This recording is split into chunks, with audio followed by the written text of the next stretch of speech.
నర్సంపేట డిపోకు శంకర్గౌడ్ మృతదేహం తరలిస్తున్నారు. నర్సంపేటలో 22 ఏళ్ల పాటు శంకర్గౌడ్ సేవలు అందించారు. శంకర్గౌడ్ మృతదేహానికి ఆర్టీసీ కార్మికులు నివాళులర్పించనున్నారు. అంతకుముందు ముత్తోజిపేటలో ఉద్రిక్తత తలెత్తింది. శంకర్గౌడ్ మృతదేహం తరలింపును పోలీసులు అడ్డుకున్నారు. పోలీసుల తీరుకు నిరసనగా కేంద్ర మంత్రి బండి సంజయ్ రోడ్డుపై బైఠాయించారు. కేంద్ర మంత్రి బండి సంజయ్ ఒత్తిడితో దిగొచ్చిన పోలీసులు శంకర్గౌడ్ మృతదేహాన్ని నర్సంపేట డిపోకు తరలించేందుకు అనుమతిచ్చారు.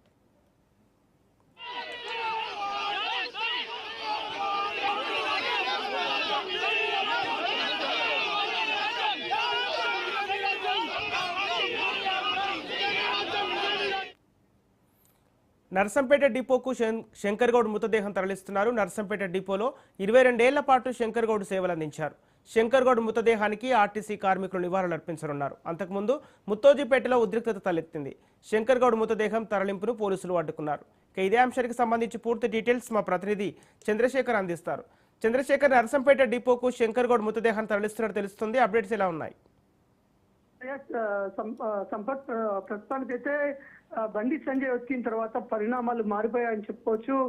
ఉదయం నుంచి కూడా ఆర్టీసీ కార్మికులు ఇటు పోలీస్ అధికారులకి వేడుకుంటున్నప్పటికీ ఇటు శంకర్గౌడ్ చివరిసారి తన యొక్క మృతదేహాన్ని తీసుకువెళ్లి తను పనిచేసిన బస్ డిపో ప్రాంతంలో కొంచెంసేపు ఉంచి నివాళులు అర్పిస్తాం, మాకు ఒక 5 to 10 minutes టైం ఇవ్వండి అని చెప్పి పోలీసులు అడిగినప్పటికీ పోలీసులు సత్యమేరా అని ఒప్పుకోవటం లేదు. ఈ నేపథ్యంలో బండి సంజయ్ వచ్చిన తర్వాత బండి సంజయ్ కుటుంబ సభ్యులను పరామర్శించి ఇటు శంకర్గౌడ్కి నివాళులు అర్పించిన తర్వాత పోలీసులు ఎందుకు ఒప్పుకోవటం లేదు, ఎందుకు పోలీసులు చనిపోయిన వ్యక్తి చివరిసారి జరిగే కార్యక్రమాల్లో ఇబ్బందులకు గురి చేస్తున్నారు, ఎట్టకేలకు శంకర్గౌడ్ మృతదేహాన్ని నర్సంపేట బస్ డిపోకు తీసుకెళ్లాల్సిందే అని పోలీసులతో వాగ్వాదం దిగిన బండి సంజయ్ ఆ యొక్క మృతదేహాన్ని తీసుకొని శంకర్గౌడ్ మృతదేహాన్ని తీసుకొని రోడ్డు మీదకి రావడం జరిగింది.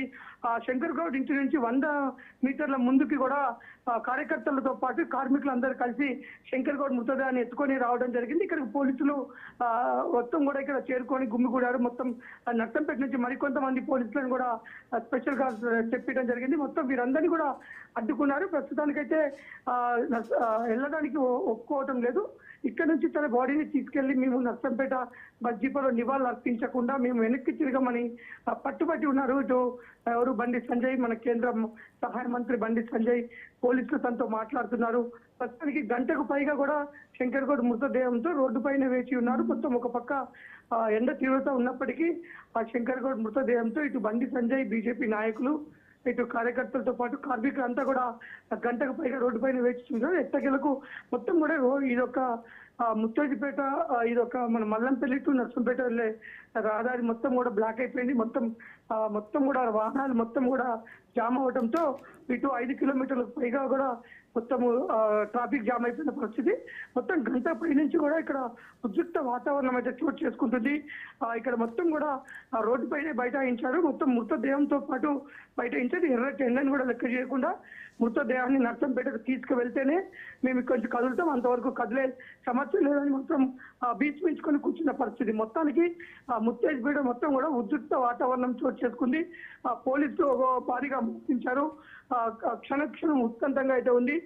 వీరు చేస్తున్న ఒకటే డిమాండ్, ఆర్టీసీ డిపో కార్మికుడు కాబట్టి తను ఆర్టీసీ కార్మికుల కోసం మృతి చెందాడు కాబట్టి తను చివరి కోరికగా అంతిమంగా తను ఆత్మ శాంతించాలంటే తనని ఒక 5 నిమిషాలు ఆ బస్ డిపో పరిధిలో ఉంచి నివాళులు అర్పిస్తాం.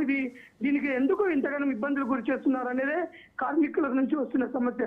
కానీ పోలీసులు చెప్తున్నారు ఇక్కడికి ఒకవేళ ఈ యొక్క డెడ్ బాడీని మృతదేహాన్ని అక్కడ తీసుకువెళ్ళినట్లయితే కొంత లా అండ్ ఆర్డర్ సమస్య తలెత్తే అవకాశం ఉంది, ఉద్రిక్త వాతావరణం చోటు చేసుకుంటుంది కాబట్టి పోలీసులు ఒప్పుకోవడం లేదని పోలీసులు చెప్తున్నారు.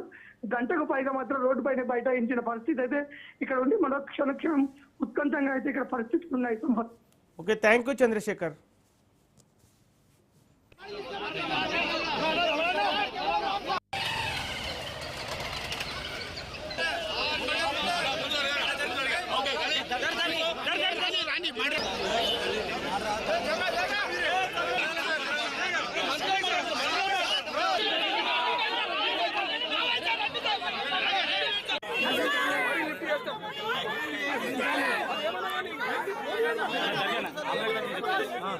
చిన్న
చిన్న